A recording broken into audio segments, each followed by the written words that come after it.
Bonjour à tous et bienvenue dans cette vidéo. Je vais vous donner ici 5 astuces pour améliorer vos leurres souples. Astuce numéro 1. Varier la longueur des hampes de vos hameçons. Donc il faut savoir que la longueur de la hampe de l'hameçon va avoir un impact direct sur la nage de votre leurre. Par exemple, avec une hampe longue, le leurre sera moins libre et un peu plus bridé. Je vais prendre l'exemple sur des shads. Avec une hampe longue, la vibration sera beaucoup plus serrée et aussi beaucoup plus rapide. À l'inverse, avec une hampe courte, le leurre va être beaucoup plus libre. Encore une fois, sur un shad, la vibration sera plus ample, mais surtout plus lente. Là, on peut vraiment faire la différence entre les deux. Il n'y a pas photo. La hampe courte bride beaucoup moins le shad de gauche que la hampe longue sur le shad de droite. Astuce numéro 2. Faites bouillir vos leurres. C'est une astuce bien connue qui a le mérite de donner un petit coup de jeune à certains leurres. Donc en le faisant tremper quelques secondes dans l'eau bouillante, cela va avoir pour effet d'assouplir considérablement votre leurre. Voilà, donc j'ai fini de faire bouillir mon leurre. Donc je vais maintenant les superposer et vous pouvez maintenant apprécier la différence. Donc ça peut également vous permettre de corriger certains défauts du leurre. Par exemple la nageoire caudale qui est tordue dans le blister. Donc ça va vous permettre de le rattraper. Et donc selon les leurres, ça peut avoir effet de faire remonter certaines propriétés odorantes. Astuce numéro 3. Coupez vos leurres. Donc le fait de couper vos leurres va vous permettre d'ajuster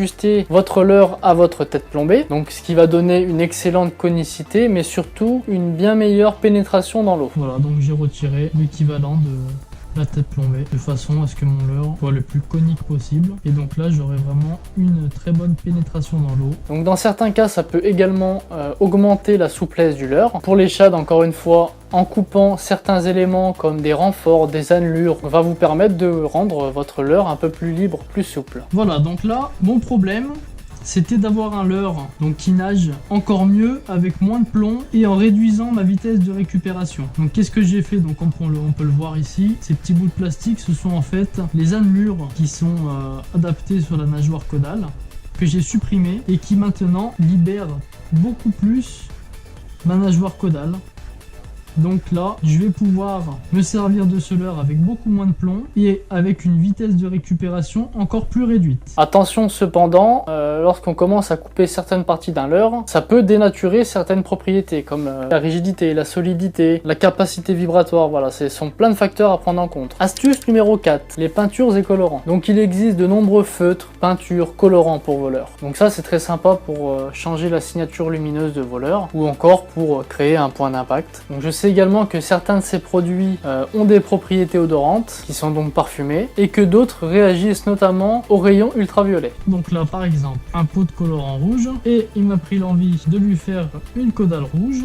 Donc je vais plonger tout simplement la caudale dans le colorant pardon. Donc ça sèche quasiment en instantané. Voilà, donc comment en 3 secondes on peut améliorer son leurre. Donc la 5e et dernière astuce, les attractants. Donc les attractants restent indéniablement un produit utilisé par bon nombre de pêcheurs. Donc ça va permettre aux poissons de garder le leurre en gueule bien plus longtemps, surtout lorsqu'ils ont des comportements nerveux ou qu'ils tapent le leurre par curiosité. Donc ça c'est vraiment le leurre par excellence pour l'utilisation de l'attractant, tout simplement parce que le leurre est annelé sur toute la longueur du leurre, tout simplement. De cette façon, l'attractant sera constamment retenu par chaque annelure et ce jusqu'à la caudale. Donc vous pouvez commencer à en mettre tout simplement au plus près de la tête.